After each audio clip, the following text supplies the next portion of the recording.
The question is, 2-point charges -4 microcoulomb and 4 microcoulomb constituting an electric dipole are placed at -900 and 900 centimeter in a uniform electric field of strength 10 का power 4 Newton per coulomb. The work done on the dipole in rotating it from the equilibrium through 180 degree is. तो ये question मैं already बता चुका हूँ, ठीक है। Work done का फॉर्मूला आपको पता होना चाहिए, इसका तो मतलब डायरेक्टली आंसर आपको याद होना चाहिए, और अगर दूसरे एंगल चेंज किए जाएंगे तो फॉर्मूले में वैल्यू रख के आप आंसर निकाल सकते हो। क्या बोला गया है कि भैया ये कोई यूनिफॉर्म इलेक्ट्रिक फील्ड है, इधर की तरफ मान लेते हैं, ठीक है। शुरुआत में इक्विलिब्रियम में था डाइपोल, ठीक है, तो उसको स्टेबल इक्विलिब्रियम मान लेते हैं, ठीक। तो ये हो जाएगा हमारा -q इधर और ये q इधर, तो इस पर फोर्स लगेगा QE इधर की तरफ और इस पर फोर्स लगेगा QE इधर की तरफ। तो ये क्या हो गया, अपना स्टेबल इक्विलिब्रियम हो गया, ठीक। ये हुआ हमारा स्टेबल इक्विलिब्रियम। तो इस केस में थीटा कितना होगा, डाइपोल मोमेंट की डायरेक्शन होती है -q से q की तरफ, तो p भी इधर है, e भी इधर है, तो θ1 कितना हो गया हमारा 0 डिग्री। इसको उठा के मैं 180 डिग्री रोटेट करूंगा तो बेटा ये पॉजिटिव चार्ज इधर जाएगा, नेगेटिव चार्ज इधर जाएगा। इस केस को हम बोलते हैं अनस्टेबल इक्विलिब्रियम। क्या बोलते हैं, अनस्टेबल इक्विलिब्रियम। तो इस केस में डाइपोल मोमेंट की डायरेक्शन इधर की तरफ आ जाएगी, ये इधर है, इलेक्ट्रिक फील्ड उधर है, तो दोनों के बीच में एंगल कितना हो जाएगा बेटा, आपका 180 डिग्री हो जाएगा। तो वर्क डन का फॉर्मूला क्या होता है बेटा आपका, ये होता है PE cos θ1 माइनस cos θ2।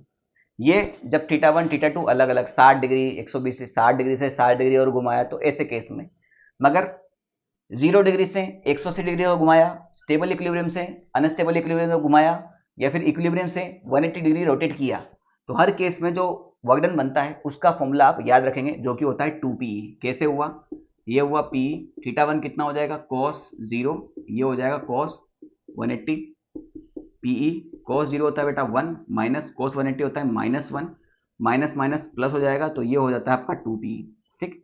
इसी के अंदर बस वैल्यू रखना है, काम खत्म। 2P कितना हो जाएगा बेटा, कोई भी एक चार्ज इंटू उन दोनों के बीच की दूरी, ठीक है। तो कोई भी एक चार्ज कितना है बेटा हमारे पास 4 माइक्रोकूलम है, तो 4 इंटू 10 का पावर -6। अब दोनों चार्ज के बीच की दूरी, तो बेटा एक चार्ज है बेटा अपना -900 पर, दूसरा चार्ज है बेटा 900 पर। इन दोनों के बीच में ओरिजिन कहाँ है, यहाँ होगा, तो ओरिजिन से ये 9 सेंटीमीटर इधर है और 9 सेंटीमीटर इधर है, तो दोनों के बीच में डिस्टेंस कितना हो गया 18 सेंटीमीटर। अभी पिछले क्वेश्चन में ही हमने बताया, कोई बड़ी बात इसमें नहीं है। तो दोनों के बीच की डिस्टेंस होगी 18 सेंटीमीटर, 18 इंटू 10 का पावर -2। इलेक्ट्रिक फील्ड कितना दे रखा है, 10 का पावर 4 दे रखा है, बस काम खत्म।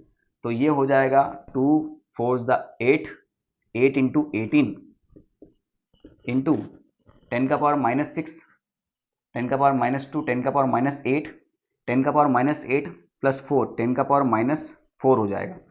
8 इंटू 18 कितना होता है बेटा 144, और इसको मैं देखो मिली जूल लिखा है वहां पर, तो इसको मैं 10 का पावर -3 इंटू 10 का पावर -1 करूं, तो इस 10 का पावर -1 को मैं 144 इंटू 1/10 और 10 का पावर -3 को मिली जूल लिख सकता हूं।